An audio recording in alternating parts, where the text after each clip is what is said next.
Hello friends, हरे कृष्णा। कैसे हो आप सब? आप सबका हरे कृष्णा बाय पूजा चैनल में स्वागत है। तो आज मैं आपको पापा कुंशा एकादशी व्रत कथा सुनाने जा रही हूँ। तो चलिए शुरू करते हैं। बोल बांके बिहारी लाल की जय। पाप रूपी हाथी को व्रत के पुण्य रूपी अंकुश से बेगने के कारण ही अश्विन मास के शुक्ल पक्ष की इस एकादशी का नाम पापा कुंशा एकादशी है।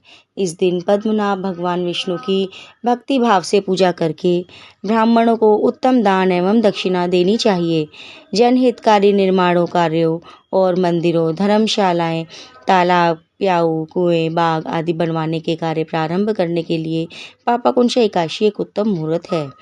बोल विष्णु भगवान की जय, एकादशी माता की जय। युधिष्ठिर ने आदर पूर्वक श्री कृष्ण भगवान को नमन करके कहा, हे जनार्दन, अश्विनी शुक्ला एकादशी का क्या नाम है? अब आप कृपा करके इसके व्रत की विधि और उसका फल कहिए। भगवान श्री कृष्ण ने कहा, हे युधिष्ठिर, समस्त पापों को नाश करने वाली इस एकादशी का नाम पापा कुंशा एकादशी है। इस दिन मनुष्य को विधि पूर्वक भगवान पद्मनाभ की पूजा करनी चाहिए।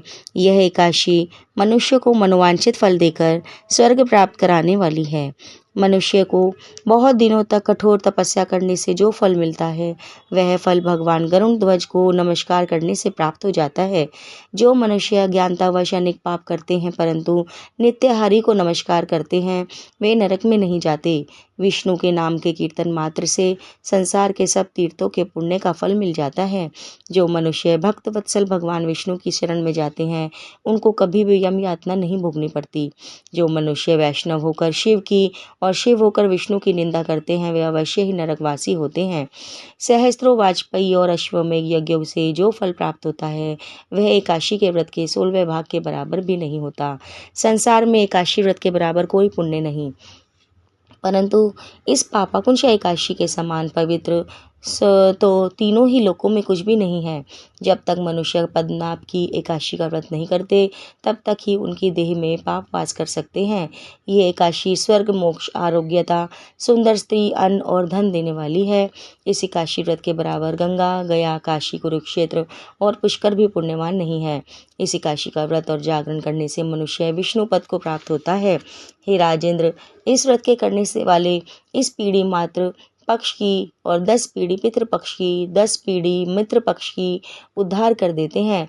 वे स्वयं भी दिव्य देह धारण कर चतुर्भुज रूप हो, पीताम्बर पहन, हाथ में माला लेकर गरुड़ पर चढ़कर विष्णु लोक को जाते हैं। हे राजन, इस व्रत को करने से पापी मनुष्य भी दुर्गति को प्राप्त न होकर सदगति को प्राप्त होता है। अश्विन मास की शुक्ल पक्ष की इसे पापा कुंशा एकादशी का जो व्रत करते हैं, वे अंत समय में हरिलोक को प्राप्त होते हैं तथा समस्त पापों से मुक्त हो जाते हैं। सोना, तिल, भूमि, गौ, अन्न, छल, छत्री और जूती दान करने से मनुष्य यमराज को नहीं देखता। जो मनुष्य पुण्य कर्म और एकादशियों के व्रत किए बिना जीवन के दिन व्यतीत करता है, वह लोहार की भट्टी की तरह श्वास लेता हुआ भी निर्जीव के समान ही है।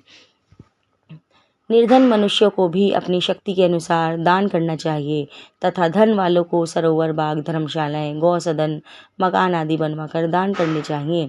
ऐसे मनुष्य को यम का द्वार नहीं देखना पड़ता और संसार में दीर्घायु, धनाढ्य, कुलीन, रोग रहित रहते हैं। सारांश यह है कि धर्म से सद्गति और अधर्म से दुर्गति प्राप्त होती है, इसमें कोई संदेह नहीं।